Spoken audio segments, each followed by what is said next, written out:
नमस्कार दोस्तों, अब और कुछ ओशो के बचपन के बारे में जानते हैं। सब लोग अपने सुनहरे बचपन की बात करते हैं, किंतु शायद ही कभी यह सच होता है। अधिकतर तो यह बात झूठ ही होती है। लेकिन जब इतने लोग एक ही झूठ बोल रहे हो, तो पता ही नहीं चलता कि यह झूठ है। कभी भी अपने सुनहरे बचपन के गीत गाते रहते हैं, जैसे वर्ड स्वार्थ, लेकिन वास्तव में शायद ही कभी बचपन सुनहरा होता है। किसे मिलता है सुनहरा बचपन? इसके लिए पहले तो अपना जन्म चुनना पड़ता है, जो कि असंभव है। जब तक कोई ध्यान की स्थिति में ना मरे, तब तक वह अपने जन्म का चुनाव नहीं कर सकता। यह चुनाव तो केवल ध्यान ही कर सकता है, क्योंकि वह होशपूर्वक मरता है। इसलिए उसे होशपूर्वक ध्यान लेने का अधिकार मिलता है। मैं पिछले जन्म में होशपूर्वक मरा था। वास्तव में मैं मरा नहीं था, मारा गया था। मैं 3 दिन के बाद मरने वाला था, किंतु वे लोग 3 दिन का भी इंतजार ना कर सके। लोग सदा जल्दबाजी में होते हैं। तुम्हें यह जानकर आश्चर्य होगा कि जिस आदमी ने मुझे मारा था, वह मेरा सन्यासी है। वह फिर मुझे मारने आया था, संन्यास लेने नहीं। संन्यास लेने के 7 साल बाद उसने स्वयं स्वीकार किया कि अब मैं बिना किसी भय के आपके सामने यह स्वीकार करता हूँ कि अहमदाबाद में मैं आपको मारने आया था। मैंने कहा, हे परमात्मा, फिर दोबारा? उसने कहा, दोबारा से आपका क्या मतलब है? मैंने कहा, छोड़ो उस बात को, वह दूसरी बात है, किंतु तुम कहते जाओ। उसने कहा, 7 साल पहले अहमदाबाद में मैं आपकी मीटिंग में पिस्तौल लेकर आया था। हॉल में लोगों की इतनी भीड़ थी कि संयोजकों ने लोगों को मंच पर बैठाने की अनुमति दे दी। इस आदमी को, जो मुझे पिस्तौल से मारने आया था, मंच पर मेरी ही बगल में बैठने दिया गया।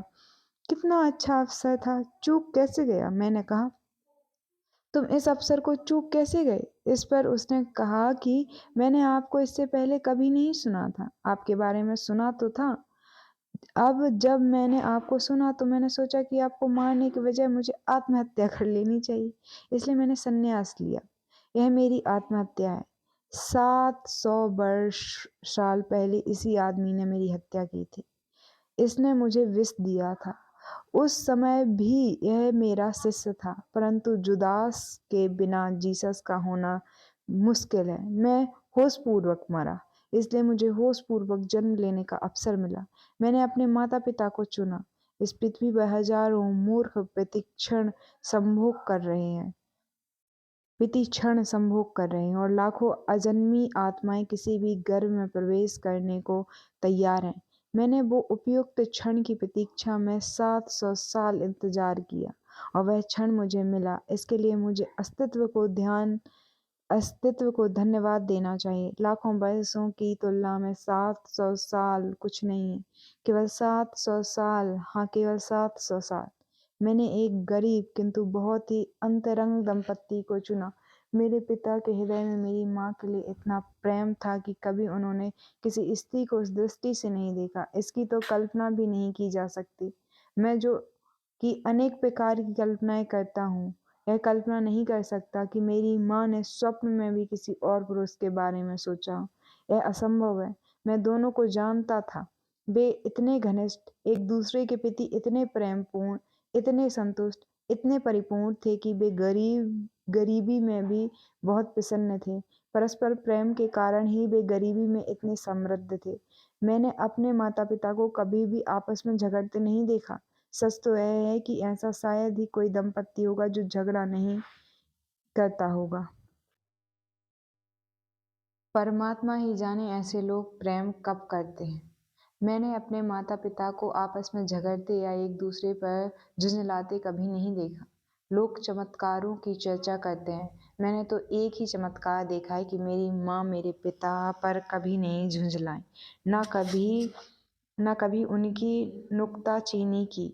यह चमत्कार ही है, क्योंकि शताब्दियों से पुरुषों ने स्त्रियों को इतना दबा कर रखा है कि वह झुंझला कर, नुक्ताचीनी करके अपना बदला ले लेती हैं। नुक्ताचीनी वास्तव में छुपी हुई हिंसा है। मैंने अपने पिता को कभी भी झगड़ते नहीं देखा। जब मेरे पिता की मृत्यु हुई तो मुझे मेरी माँ की बहुत चिंता हुई, क्योंकि पिता के बिना उनका जीवन जीवित रहना मुश्किल था। उन दोनों का एक दूसरे से इतना प्रेम था कि वे दो नहीं, एक ही हो गए थे। किंतु माँ मुझसे भी बहुत प्रेम था किंतु माँ का मुझसे भी बहुत प्रेम था, इसलिए बच गई।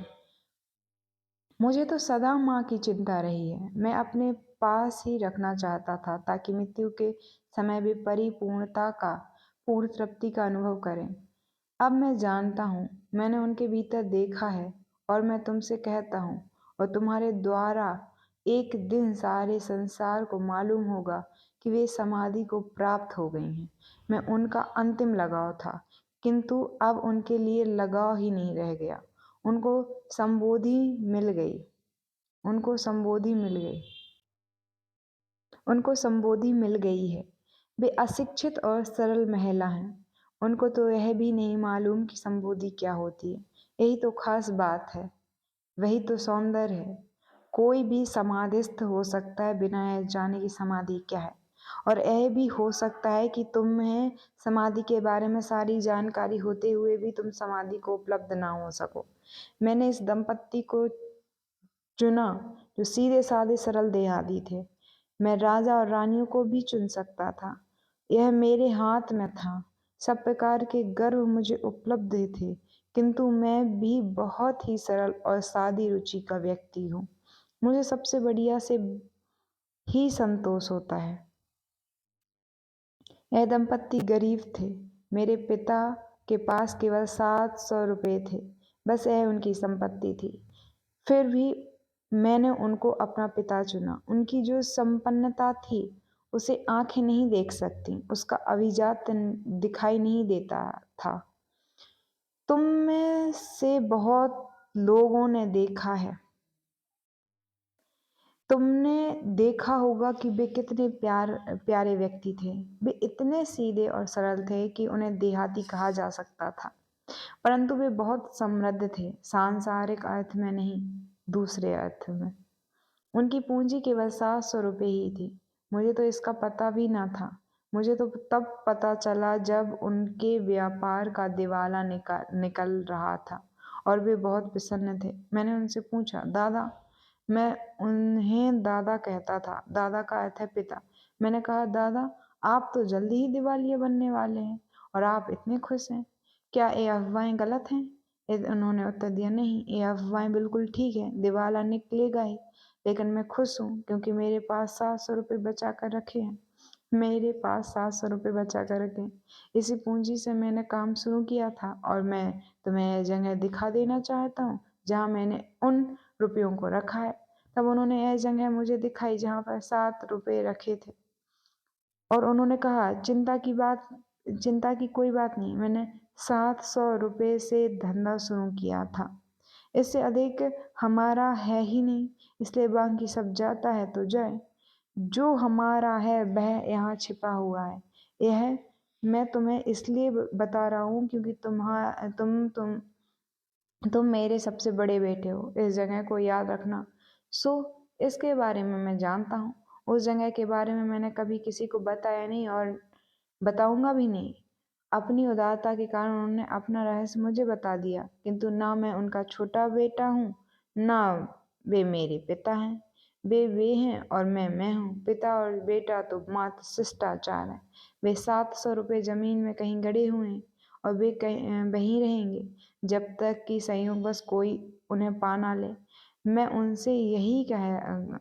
उनसे यही कहा था कि आपने मुझे इस जगह को दिखा दिया है, लेकिन मैं तो इसे दिखा ही नहीं। उन्होंने पूछा, क्या मतलब तुम्हारा? मैंने कहा, बात सीधी साफ है। मैंने इसे नहीं देखा और मैं इसे देखना भी नहीं चाहता, क्योंकि मैं किसी भी विरासत में विश्वास नहीं करता। अमीर या गरीब, मैं किसी भी परंपरा का नहीं हूँ, परंतु उनकी ओर से मैं कह सकता हूँ कि वे बहुत प्यार करने वाले पिता थे। जहाँ तक मेरा सवाल है, मैं प्यारा बेटा नहीं था। वे बहुत ही प्यारे थे। जब मैंने विश्वविद्यालय की नौकरी छोड़ी तो केवल वे ही इसके बारे में चिंतित थे। मेरे किसी मित्र को इसकी चिंता नहीं हुई, केवल मेरे पिता को चिंता हुई। सो उनसे मैंने कहा कि चिंता की कोई बात नहीं है, लेकिन मेरे इन शब्दों का उन पर कोई प्रभाव नहीं पड़ा और उन्होंने बिना मुझे बताए एक बड़ी जायदाद खरीद ली, क्योंकि उन्हें मालूम था कि यदि वे मुझे पहले बता देते तो मैं उनसे बहुत नाराज़ हो जाता। उन्होंने मेरे लिए एक छोटा-सा सुंदर मकान बनाया, ठीक ऐसा जैसा मुझे पसंद है। उसमें आधुनिक सब सुविधाएँ थीं, यहाँ तक कि वातानुकूलित भी था। यह मेरे गाँव के पास ही था। उसमें बगीचा था, जो नदी के किनारे था। नदी में उतरने के लिए सीढ़ियाँ बनी हुई थीं, ताकि मैं उसमें तैर सकूँ। पुराने वृक्ष लगे थे, मीलों तक दूसरा कोई नहीं था और नीरवता व शांति थी। लेकिन पिता ने मुझे बताया नहीं। अच्छा हुआ वे नहीं रहे, नहीं तो मैं उन्हें बहुत परेशान करता। किंतु उनके हृदय में इस आवारा बेटे के लिए असीम प्रेम था। मैं तो हमेशा आवारा ही रहा हूँ। मैंने अपने परिवार के लिए कभी कुछ नहीं किया। किसी भी प्रकार से वे मेरे आभारी नहीं हैं। उन्होंने मेरे लिए सब कुछ किया। मैंने इस दंपत्ति का चुनाव किसी विशेष कारण से किया था। उनके प्रेम, उनकी घनिष्ठता, उनकी अंतरंगता के कारण। वे दो पैदा हुए भी एक ही थे। इसलिए 700 वर्ष बाद मैंने पुनः शरीर में प्रवेश किया। मेरा बचपन सचमुच सुनहरा था। बहुत लोग कहते हैं कि उनका बचपन सुनहरा था, लेकिन वास्तव में ऐसा नहीं है। लोगों को अपना बचपन इसलिए सुनहरा लगता है क्योंकि उनकी जवानी खराब होती है और उनका बुढ़ापा तो और भी खराब होता है। ऐसी अवस्था में बचपन तो सुनहरा प्रतीत होगा ही। मैं उस अर्थ में नहीं कहता कि मेरा बचपन सुनहरा था। मेरी जवानी तो हीरे जैसी थी और अगर मैं बुढ़ापे तक जीवित रहा तो मेरा बुढ़ापा प्लेटिनियम होगा। निश्चित ही मेरा बचपन सुनहरा था। मैं काव्यात्मक भाषा में नहीं बोल रहा, ना प्रतीक का प्रयोग कर रहा हूँ। वास्तविक अर्थों में सुनहरा था। यहाँ पे मतलब बहुत क्वेश्चन है मेरे दिमाग में। उन क्वेश्चंस को जब मैं उसको पूरा जान लूँगी तब मे बी मुझे इन सभी सवालों के जवाब मिले। जैसे कि क्या ये सत्य है कि उन्होंने 700 सालों तक वेट करा किसी पर्टिकुलर लोगों के कोख से जन्म लेने के लिए? और मतलब बहुत सवाल हैं, बहुत ज़्यादा। लेकिन चलिए ठीक है, ऐसे माता-पिता सबको मिले। और ये भी कि उनकी जिन्होंने हत्या की थी वही उनका सन्यासी बना, मतलब उनका शिष्य बना और पुराने जन्म में भी शिष्य। ये भी मेरे लिए बहुत।